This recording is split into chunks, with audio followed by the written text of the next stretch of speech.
வணக்கம்.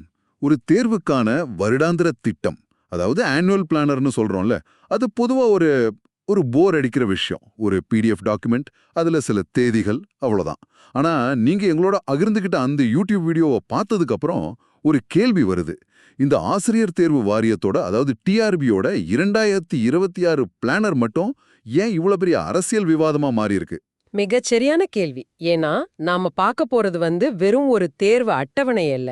இது ஆயிரக்கணக்கானோரோட எதிர்பார்ப்பு, அரசாங்கத்தோட திட்டமிடல், அப்புறம் வரப்போற மாநில தேர்தல். இந்த மூணும் ஒன்னா சந்திக்கிற ஒரு புள்ளி இது. உங்க ஆதாரம் சொல்ற மாதிரி இந்த வருஷ டிஆர்பி பிளானர்ன்றது ஒரு நிர்வாக அறிவிப்பு மட்டும் இல்ல. அது ஒரு அரசியல் சதுரங்க ஆட்டம். ஒவ்வொரு நகர்வுக்கும் ஒரு காரணம் இருக்கு. சரி, அப்போ இந்த சதுரங்க ஆட்டத்தை கொஞ்சம் விரிவாவே அலசலாம். முதல் கேள்வி ரொம்ப சிம்பிள். டிஎன்பிஎஸ்சி பிளானர் எல்லாம் வந்துருச்சு, டிஆர்பி பிளானரை காணோம். டிசம்பர் கடைசிக்குள்ள வரும்னு ஒரு பேச்சு இருந்ததே, ஏன் இன்னும் வரல? இது வழக்கமா நடக்கிற தாமதம் தானா? வழக்கமா பார்த்தோம்னா டிஆர்பி பிளானர் ஜான்வரி இல்லனா பிப்ரவரியில வர்றது தான் வழக்கம். அதனால இது பெரிய தாமதம்னு சொல்ல முடியாது. ஆனா இந்த வருஷம் சூழலே வேற. 2026ல தேர்தல் வருது. அதனால இந்த முறை பொங்கலுக்கு முன்னாடியே, அதாவது ஜான்வரி முதல் 10 நாளுக்குள்ளேயே இந்த அறிக்கை வரணும்னு ஒரு பெரிய அழுத்தம் இருக்கு. ஒரு நிமிஷம், இங்க நான் உங்களை கொஞ்சம் நிறுத்துறேன். இது உண்மையிலேயே தேர்தல் அழுத்தம் தானா, இல்ல நாம தேவையில்லாம ஒரு நிர்வாக தாமதத்தை அரசியலோட முடிச்சு போடுறோமா? இதை உறுதி செய்ய உங்க ஆதாரத்துல ஏதாவது வலுவான காரணம் சொல்லியிருக்காங்களா? நல்ல கேள்வி. இது வெறும் யூகமா இருந்தா நாம இத பத்தி பேசவே தேவையில்ல. ஒரு உறுதியான தொடர்பு இருக்கு. ஆளுங்கட்சி 2026 தேர்தலுக்கான அவங்களோட தேர்தல் அறிக்கையை தயாரிக்கிற வேலையை தொடங்கிட்டாங்க. திருமதி கனிமொழி தலைமையில ஒரு குழு கூட அமைச்சிருக்காங்க. இதுதான் முக்கியமான பாயிண்ட். அந்த தேர்தல் அறிக்கையை தயாரிக்கிற குழு சும்மா வாக்குறுதிகளை மட்டும் யோசிக்காது. போன முறை என்ன சொன்னோம், எதெல்லாம் செஞ்சோம், எது இன்னும் பெண்டிங்ல இருக்கு, மக்களோட மனநிலை என்ன, இதெல்லாம் ஆய்வு செய்வாங்க. புரியுது. ஆசிரியர்கள் சம்பந்தப்பட்ட நிறைய கோரிக்கைகள் இன்னும் நிலுவையில இருக்கு. சென்னையில போராட்டங்கள் கூட நடக்குதுன்னு உங்க ஆதாரத்துல சொல்லியிருந்தாங்க. சரியா சொன்னீங்க. அந்த பின்னணியில பாருங்க, ஒரு முழுமையான தெளிவான தேர்வு அட்டவணையை வெளியிடுறதுங்கிறது, நாங்க உங்க கோரிக்கைகளை கவனத்துல வச்சிருக்கோம், வேலை வாய்ப்புகளை உருவாக்க போறோம்னு அரசு சொல்லாம சொல்ற ஒரு செய்தி. அது தேர்தல் அறிக்கைக்கான ஒரு அடித்தளம். அதனாலதான் இந்த பிளானருக்கு இவ்வளவு முக்கியத்துவம். ஓ, அப்போ இந்த வருடாந்திர திருத்தல்னு ஒரு தேர்வு அட்டவணையை விட தேர்தல் வாக்குறுதிகளோட ஒரு முன்னோட்டம்னு சொல்லலாமா? அதாவது பாருங்க, நாங்க இத்தனை தேர்வுகளை நடத்த போறோம்னு இப்பவே சொல்றது மூலமா ஒரு பாசிட்டிவ் சூழலை உருவாக்க முயற்சி பண்றாங்க. மிகச் சரியா சொன்னீங்க. இது ஒரு அரசியல் அறிவிப்பு. அதனாலதான் இது எல்லா தேர்வுகளையும் உள்ளடக்கின ஒரு மெகா பிளானரா இருக்க அதிக வாய்ப்பு இருக்கு. டெட்டு, அதாவது டிஇடி, அப்புறம் எஸ்ஜிடி, யூஜிடிஆர்பி, பிஜிடிஆர்பி, பாலிடெக்னிக் விரிவுரையாளர், இப்படி எந்த ஒரு பிரிவையும் விட்டுட முடியாது. ஏதாவது ஒன்ன விட்டா கூட அந்த தேர்வுக்கு காத்திருக்கிற பல்லாயிரக்கணக்கான பேர் மத்தியில அது ஒரு அதிர்ச்சியை உருவாக்கும். தேர்தலுக்கு முன்னாடி அப்படி ஒரு ரிஸ்க் எடுக்க எந்த அரசும் விரும்பாது. இது கேக்குறதுக்கு தேர்வர்களுக்கு ஒரு நல்ல செய்தி மாதிரி தான் தெரியுது. எல்லா தேர்வுகளும் வரப்போகுதுங்கிறது ஒரு நம்பிக்கை தான். ஆனா நீங்க பகிர்ந்துகிட்ட ஆதாரத்திலே ஒரு பெரிய எச்சரிக்கை மணி அடிச்சிருந்தாங்களே, அத பத்தி பேசலாம். அதாவது பிளானர்ல பேர் வரதால மட்டுமே தேர்வு நடந்துருமா? இதுதான் இந்த விவாதத்தோட மிக மிக முக்கியமான ஒரு பகுதி. பிளானரை நம்பி முழுசா களத்துல இறங்கலாமாங்கிற கேள்விக்கு உங்க ஆதாரம் ஒரு பிராக்டிக்கலான பதில சொல்லுது. திட்ட அறிக்கையில ஒரு தேர்வு வர்றதுங்கிறது அரசாங்கத்தோட ஒரு உத்தேச திட்டம், ஒரு ஸ்டேட்மெண்ட் ஆஃப் இன்டென்ட்னு சொல்லலாம். அவ்வளவுதான். அது ஒன்னும் சட்டப்பூர்வமான ஒப்பந்தம் கிடையாது. இதுக்கு ஏதாவது சமீபத்துல உதாரணம் இருக்கா? கண்டிப்பா. 2025 திட்ட அறிக்கையே எடுத்துக்கலாமே. அதுல யூஜிடிஆர்பி மற்றும் வட்டார கல்வி அலுவலர், அதாவது பிஇஓ தேர்வுகள் இருந்துச்சு. ஆனா பாருங்க, வருஷம் முடிய போகுது, இன்னும் அதுக்கான அறிவிப்பே வரல. அதனால தேர்வர்கள் இந்த பிளானரை ஒரு வழிகாட்டியா எடுத்துக்கணுமே தவிர 100% உறுதியான ஒன்னா நினைக்க கூடாது. தேர்தல் முடிஞ்சதுக்கு அப்புறம் நிர்வாகம், நிதிநிலை சூழலுக்கு ஏத்த மாதிரி இதுல மாற்றங்கள் வரலாம். இந்த நிச்சயமற்ற தன்மை தான் தேர்வர்களுக்கு பெரிய மன உளைச்சலை கொடுக்கும். சரி, இந்த பிளானரை பத்தின கவலை ஒரு பக்கம் இருக்கட்டும், அது எதிர்காலத்தை பத்தினது. ஆனா ஏற்கனவே எழுதி முடிச்ச ஒரு தேர்வுக்கு காத்திருக்கிறது இருக்கே, அது பெரிய பதற்றம். அதுதான் ஆசிரியர் தகுதி தேர்வு, டெட். அந்த முடிவுகள் பத்தி உங்க ஆதாரத்துல என்ன சொல்றாங்க? ஆமா, இந்த பிளானர் பதற்றத்தை விட டெட் முடிவுகள் தொடர்பான பதற்றம் இன்னும் அதிகம். ஏன்னா இது ஆயிரக்கணக்கானோரோட உடனடி எதிர்காலத்தை சம்பந்தப்பட்டது. முடிவுகள் எப்போ வருங்கிறது முதல் கேள்வி. டிசம்பர் இறுதியில தேர்வு சம்பந்தமான ஆட்சேபனைகள் சொல்றதுக்கான காலம் முடிஞ்சிடுச்சு. அதனால ஜான்வரி தொடக்கத்துல முடிவுகள் வர வாய்ப்பு இருக்குன்னு எதிர்பார்க்கலாம். ஆனா சோஷியல் மீடியால வர தேதிகளை நம்ப வேண்டான்னு உங்க ஆதாரம் தெளிவாக எச்சரிக்குது.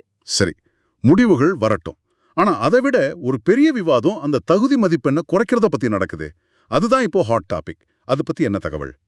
இதுதான் ஆசிரியர்களோட ஒற்றை கோரிக்கையா, மிக முக்கியமான கோரிக்கையா இப்போ இருக்கு. இப்போ தகுதி பெறணும்னா பொது பிரிவினருக்கு 150க்கு 90 மார்க் வேணும். இடஒதுக்கீட்டு பிரிவினருக்கு 82.5. இத மத்த மாநிலங்கள்ல இருக்கிற மாதிரி 75, அதாவது 50% குறைக்கணுங்கிறது தான் அவங்களோட நீண்ட நாள் கோரிக்கை. இந்த கோரிக்கை ஏன் இவ்வளவு வலுவா இருக்கு? மத்த மாநிலங்கள்ல நடைமுறை எப்படி இருக்கு? இது தமிழ்நாட்டுல மட்டும் கேக்குற கோரிக்கை இல்ல. நிறைய மாநிலங்கள்ல தகுதி மதிப்பெண் 50%ல இருந்து 55% வரைக்கும் தான் இருக்கு. அந்த ஒப்பீட்டை வச்சுதான் இங்க இந்த கோரிக்கை வலுப்பெற்றிருக்கு. இது அரசாங்கத்தோட கவனத்துக்கு முழுமையா போயிடுச்சு. ஆனா இத செயல்படுத்துறதுல ஒரு சிக்கல் இருக்கு. என்ன சிக்கல்? இது வெறும் மார்க்க குறைக்கிறதானே?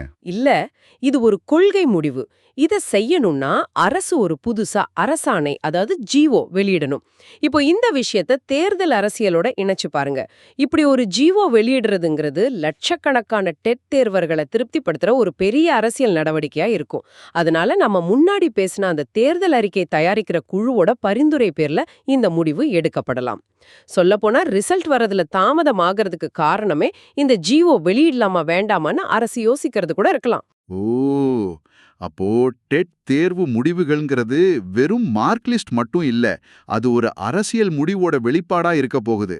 இது ரொம்ப சுவாரஸ்யமான ஒரு கோணம். சரி, இந்த பொதுவான டெட் தேர்வு ஒரு பக்கம் இருக்க, சிறப்பு டெட்டுன்னு ஒன்னு இருக்கே, அதோட நிலைமை என்ன? உங்க ஆதாரத்தின்படி அது ஒரு தீர்க்கப்படாத புதிராவே தெரியுதே. புதிர்னு சொல்றதை விட ஒரு பெரிய குழப்பம்னு சொல்லலாம். அரசு பள்ளிகள்ல ஏற்கனவே வேலை செஞ்சு டெட் தேர்வுல பாஸ் பண்ணாத ஆசிரியர்களுக்காக இந்த சிறப்பு டெட் அறிவிச்சாங்க. ஆனா உச்சநீதிமன்றத்துல இது சம்பந்தமா ஒரு மறுசீராய்வு மனு நிலுவையில இருக்கு. இதுக்கு நடுவுல அரசு வெளியிட்ட தேர்வு அறிவிப்பையும் ரத்து பண்ணிட்டாங்க. அதனால அந்த தேர்வு நடக்குமா நடக்காதானே தெரியாம அதுக்காக படிச்சவங்க தவிச்சிட்டு இருக்காங்க. அவங்க நிலைமை உண்மையிலே பரிதாபம்தான். இந்த சூழல்ல அவங்களுக்கு மட்டும் தகுதி மதிப்பெண்ணு குறைக்க அரசு யோசிக்கிறதா ஒரு தகவல் பரவுதுன்னு உங்க ஆதாரம் சொல்லுதே. ஆமா, அப்படி ஒரு பேச்சு அடிப்படுது. ஆனா அது ஒரு சரியான தீர்வா இருக்காதுங்கிற மாதிரி ஒரு ஆழமான கருத்தையும் உங்க ஆதாரம் முன்வைக்குது. அது என்ன கருத்து? நீங்களே யோசிச்சு பாருங்க. ஒரு குறிப்பிட்ட குழுவுக்கு மட்டும் ஒரு விதியை மாத்துறது இன்னொரு புது பாகுபாட்டுக்கு வழிவகுக்கும். அவங்களுக்கு மட்டும் ஏன் சலுகைன்னு மத்தவங்க கேள்வி கேட்பாங்க. இதுக்கு பதிலா உங்க ஆதாரம் ஒரு நல்ல மாற்று யோசனைய சொல்லுது. தனியா ஒரு சிறப்பு டெட் நடத்தி ஒரு சிலரை மட்டும் திருப்திப்படுத்துறதை விட பொதுவான டெட் தேர்வுலயே தகுதி மதிப்பெண்ணை 75 குறைச்சிட்டா என்ன ஆகும்? அது எல்லாருக்கும் பயனுள்ளதா இருக்கும். அரசு பள்ளி ஆசிரியர்கள், தனியார் பள்ளி ஆசிரியர்கள், புதுசா தேர்வு எழுதுறவங்கன்னு எல்லாருமே அந்த புது விதிக்கு கீழே வந்துடுவாங்க. இது ஒரு சமநிலையான தீர்வா தெரியுது. எக்ஸாக்ட்லி. இது ஒரு தனிநபருக்கான தீர்வா இல்லாம ஒட்டுமொத்த அமைப்புக்குமான ஒரு சீர்திருத்தமா இருக்கும். இது ஒரு நல்ல பார்வை. வரப்போற வருடாந்திர திட்ட அறிக்கையில இந்த சிறப்பு டெட் பத்தின ஒரு தெளிவான அறிவிப்பு, அதாவது அது நடத்தப்படுமா, ரத்து செய்யப்படுமா, இல்ல இது மாதிரி மாற்று திட்டம் ஏதாவது இருக்கான்னு தெரிய வரும்னு எதிர்பார்க்கலாம். அப்படியானா இந்த முழு கலந்துரையாடலையும் நாம சுருக்கமா பார்த்தா சில விஷயங்கள் தெளிவா தெரியுது. 2026 தேர்தலை குறிவச்சு ஒரு பிரம்மாண்டமான எல்லாத்தையும் உள்ளடக்கிய டிஆர்டி திட்ட அறிக்கை ஜனவரி தொடக்கத்துல வரப்போகுது. ஆனா அதுல இருக்கிற தேர்வுகள்லாம் நடக்கும்னு எந்த உத்தரவாதமும் இல்ல. அதே மாதிரி டெட் மதிப்பெண் குறைப்பு, சிறப்பு டெட் எதிர்கால மாதிரியான முக்கிய முடிவுகள் மாணவர்களோட நலனை மட்டும் சார்ந்தில்லாம அரசியல் கணக்குகளை பொறுத்துதான் அமையும். சரியா தொகுத்தீங்க. ஒரு நிர்வாக அட்டவணைக்கும் தேர்தல் அரசியலுக்கும் எவ்வளவு ஆழமான பிரிக்க முடியாத தொடர்பு இருக்குன்னு உங்க ஆதாரம் தோலுரிச்சு பாட்டுது. இது வெறும் ஆசிரியர் தேர்வு பத்தின செய்தி இல்ல. ஒரு அரசு இயந்திரம் அரசியல் சூழலுக்கு ஏத்த மாதிரி தன் செயற்பாடுகளை எப்படி மாத்திக்குதுங்கிறதுக்கு ஒரு நேரடி உதாரணம். இப்போ இந்த விவாதத்தை முடிக்கிறதுக்கு முன்னாடி உங்களுக்காக ஒரு சிந்தனை. ஆசிரியர் தேர்வு செயல்முறைகள் தேர்தல் வாக்குறுதிகளோட இந்த அளவுக்கு நெருக்கமா பிணையும் போது அது நீண்டகால அடிப்படையில என்ன தாக்கத்தை ஏற்படுத்தும்? இது தேர்வுக்கு படிக்கிற உங்களோட திட்டமிடலுக்கு உதவுதா இல்ல அதை இன்னும் சிக்கலாக்குதா? ஒரு வேலை வாய்ப்புக்காக நீங்க தேர்வு பாடத்திட்டத்தை மட்டும் படிச்சா போதுமா, இல்ல இது மாதிரி அரசியல் நகர்வுகளையும் நீங்க தொடர்ந்து கண்காணிக்க வேண்டிய ஒரு கட்டாயத்தில் இருக்கீங்களா? இது நம்ம கல்வி அமைப்போட ஸ்திரத்தன்மைக்கு நல்லதா கெட்டதா? இத பத்தி நீங்க யோசிச்சு பாருங்க.